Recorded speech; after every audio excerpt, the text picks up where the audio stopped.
The nutrition facts label on packaged foods also helps you learn how much to eat. The sizes are standardized among food types. You look at the package like many people do and conclude these cookies have 90 calories. But the serving size is 1 cookie. Are you really going to eat just 1 cookie? If you eat 6, that's 540 calories. Ignoring the serving size is the most common error in label reading. You might assume this can of fruit is an individual serving, but the label shows 2 servings per container. So if you eat the whole can, double the 100 calories. The label on this tuna claims to hold 2.5 servings. So if you eat the whole can, you have to multiply the label values by 2.5. This soup in a microwavable container is a single serving for many buyers, yet the numbers on the label assume a serving is only a half container. The label on this jar of tropical fruit shows the container holds 6 servings. That means a single serving is this size. If you're snacking and eat half the jar, multiply all the nutrition numbers by 3. This can of soup and this can of corn each holds 2.5 servings according to the label.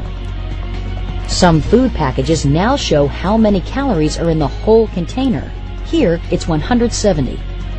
Some foods are now available in a calorie-sized package, most often snacks sold in packages holding 100 calories each.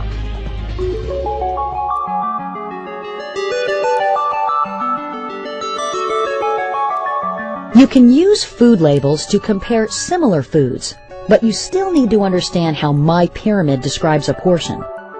It uses cups, ounces, and something called an ounce equivalent. How good are you at estimating weights and measures?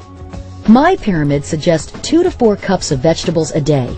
Here are some ideas to help you eyeball cups and ounces.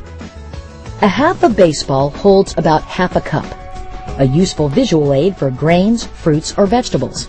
Or a cup is about the size of your fist. Or a cup is about how much fits into 2 cupped hands. A large potato or sweet potato, 2.5 to 3 inches in diameter, is a cup. Here is a half cup of green beans and a half cup of corn on a dinner plate. What is a cup equivalent? It's for lettuce and leafy greens. If you place them into cups, you'll see it's mostly air, so 2 cups counts as 1. In other words, 2 cups of lettuce is a cup equivalent. My Pyramid suggests 2 to 4 cups of fruit a day. For fresh, frozen, or canned, a cup of each is indeed a cup. You can use the same visual analogies you use for veggies. For berries, picture your 2 cupped hands filled with them. That's a cup. A large banana, a large orange, a small apple, 2.5 inches in diameter, or a medium pear is a cupful. Fruit also has a cup equivalent exception. A half cup of dried fruit is a cup equivalent. That's because the other half cup was the water that was removed. Dried fruit is more concentrated. The pyramid recommends 5 to 10 ounce equivalent servings of grain, with at least half being whole grain. So what's an ounce equivalent of grain? An ounce equivalent of grain is the amount of food equal to a 1 ounce slice of bread, like this. Most grocery store bread is about an ounce a slice. A few loaves are so thin or light that it takes 2 slices to make an ounce. A mini bagel is an ounce equivalent. A large bagel is 4 or 5 ounces. A small 2.5 inch diameter muffin counts as an ounce equivalent, but many of the giant muffins are 3 to 5 ounce equivalents. A pancake or waffle about the size of a CD or DVD is an ounce equivalent. So a stack of pancakes like this is a whole day's worth of grain for many. Cereal flakes are light and airy, so it takes a whole cupful to make an ounce. Don't be fooled here. The cup reads 8 ounces, but that's 8 ounces of liquid. Ignore that. We're talking about the space inside the cup, volume, not weight. So a cup filled with cereal flakes is 1 ounce, not 8. For pasta or cooked cereal, an ounce is about a half cup. That's about a handful or a half of a baseball. This is a typical pasta serving in a restaurant. This multiple ounce serving is a whole day's worth of grain for many people.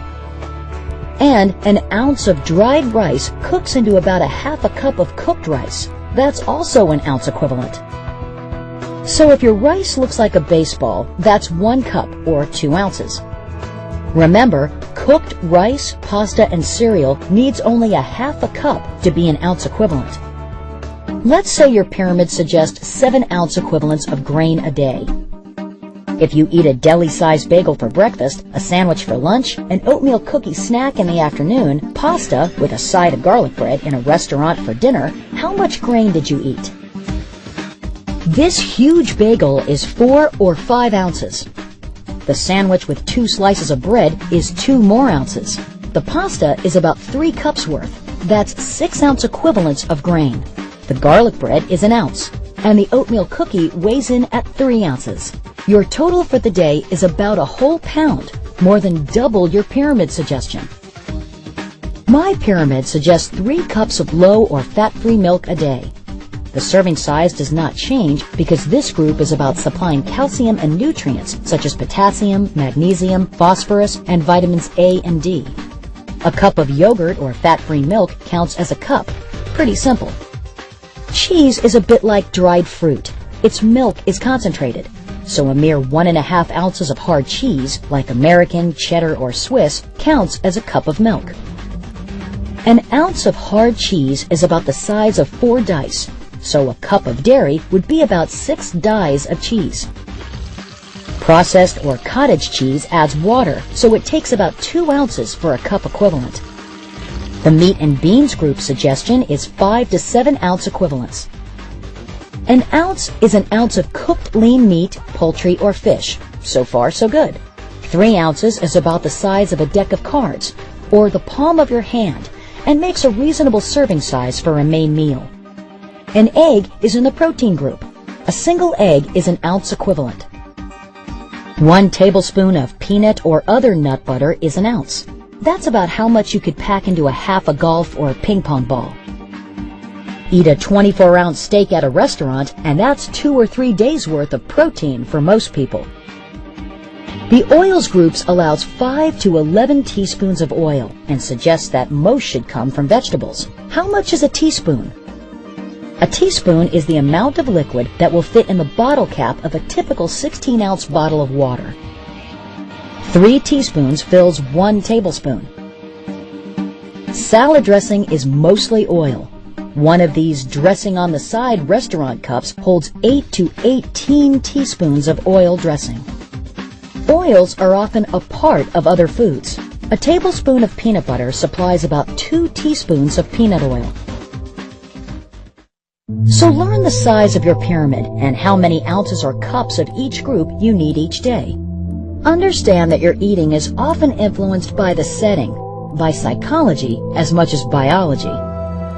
Realize the serving size shown on nutrition panels works best for comparing similar foods, but might not reflect how much you eat.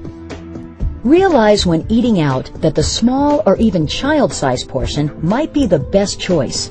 IntelliSize instead of supersize. Learn a few visual aids to help you estimate how much food you eat. Be careful of how much you eat at restaurants. In other words, if you have an enjoyable dinner for 4, be sure there are 3 other people.